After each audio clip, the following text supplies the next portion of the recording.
Hello and welcome to a very quick unboxing of an advanced reader's copy, an ARC, courtesy of Paul Miller over at Earthling Publications. This is an advanced reader's copy of Boys in the Valley by Philip Fracassi. Oh my god, I cannot cut this today. So I was actually kind of thinking how funny it was that this is Independence Day weekend, 4th of July weekend, that I'm getting this, because the last ARC I got from Earthling Publications, as I just drive the struggle bus today, was Dark Across the Bay by Anya Alborn, and I'm pretty sure I got that on Memorial Day weekend. So it's been a kind of a holiday weekend opening of ARCs, if you will. Who knows? Maybe if he does ARCs for Ghoul in the Cape, which I'm going to try to see if I can get to review. Maybe that'll come on Labor Day weekend. Who knows? Let's see. We got a note from Paul. As you may be aware, Paul, being named Paul, is slightly, for many, a requirement in the publishing industry. So you have Paul Fry, Paul Miller, Paul Suntup, even 19th Editions is run by a Paul. Please find the ARC enclosed per your request. Thank you for your interest and hope you enjoy. All the best, Paul. That is awesome. Oh, and it's on the back of a blank signature sheet, a limitation page for One Who Was With Me, which was Conrad Williams, which was the previous Halloween title from Earthling Publications. That's pretty cool. I keep these. I'm going to put this in the inside of the book when I'm done reading it. But anyways, this is this year's Halloween title, Boys in the Valley by Philip Fracassi. It's got an introduction by Andy Davidson. There's a little blurb there. I'm really looking forward to jumping into this. So I actually just finished, well, I'll get to that in a second. This story is about St. Vincent's Orphanage for Boys at the turn of the century. I imagine, 2000, like that century. Maybe it's, 1800s to 1900s. Who knows? Who knows what century it is? I suppose we'll know when we dive in.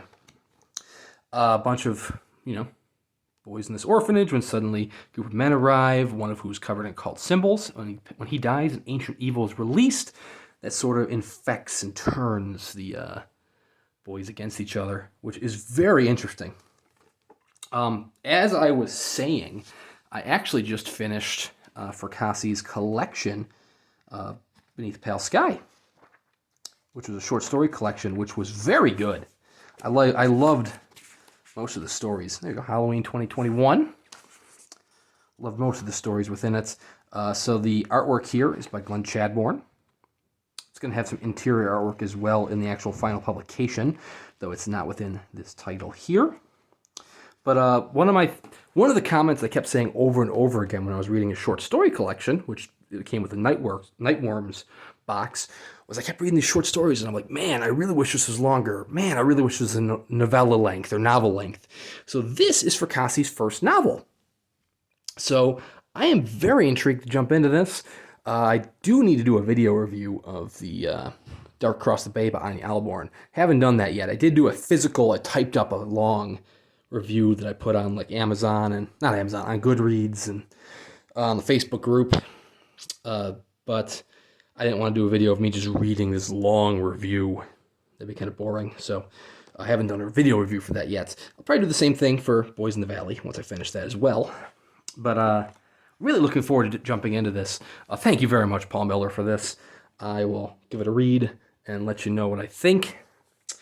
So yeah, like I said, happy 4th of July weekend to any of our American viewers out there, or happy Canada Day to any Canadian viewers out there, or just happy weekend to anyone else. Oh, actually, I almost forgot. Bonus unboxing. We're gonna put that over here. Bonus unenveloping, if you will. So Philip Fracassi actually sent me an envelope. He was doing a promotion where if you left a review on Amazon, he would send a signed bookplate. Now, I do technically have a signed bookplate through the Nightworms one, but this one is unique in that it's also signed by Josh Malerman, who is the one who wrote the introduction to Beneath the Pale Sky, which is so cool. Oh my god. And we got an envelope that comes with it. There we go. Philip Fracassi, official letterhead. I'll hide your address there. Thank you for reading and the support. Hope you enjoy the work. Oh my god, it was phenomenal. It was so good. I don't know if he's still has a promotion going on or if he has any signed book plates signed by Josh Malerman yet. But seriously, check out that collection. There was only one story in it that I didn't really like. It was very much it was weird that I didn't like it because I love Chuck Palahniuk's work, and it was very much a Chuck Palahniuk style story, but it just didn't hit the bar for me. But I loved almost every other story in the collection. Seriously, there were some that there were like Bradbury-esque stories. There's a Lovecraftian story. There's a disaster story. There's two disaster stories. There's one that, kind of builds up to the disaster. And it's all these little pieces forming this giant puzzle involving a Ferris wheel, actually. And there's one that just starts off right in the beginning, bam, disaster. And it's a novella-length story that it takes place in the aftermath of one guy kind of stuck in the rubble of a disaster. And it's all kind of internalized within him. It was really good. And then there was my favorite, which was like a science fiction kind of story involving aliens, alien larvae, which was just phenomenal. Seriously, check out that collection. It was pretty good. I know you can get signed copies as well. Link in the description to that. And then copies are also still available for Boys in the Valley, which is Earthling's Halloween title this year. Copies are also still available for, it's called Deathless, I believe.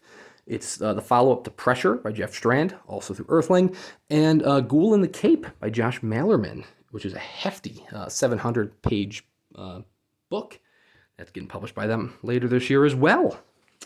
So yeah, got a lot of Fracassi right here. And plus, Fracassi's also got a novella-length story coming out later this year called Commodore that the signed edition is completely sold out.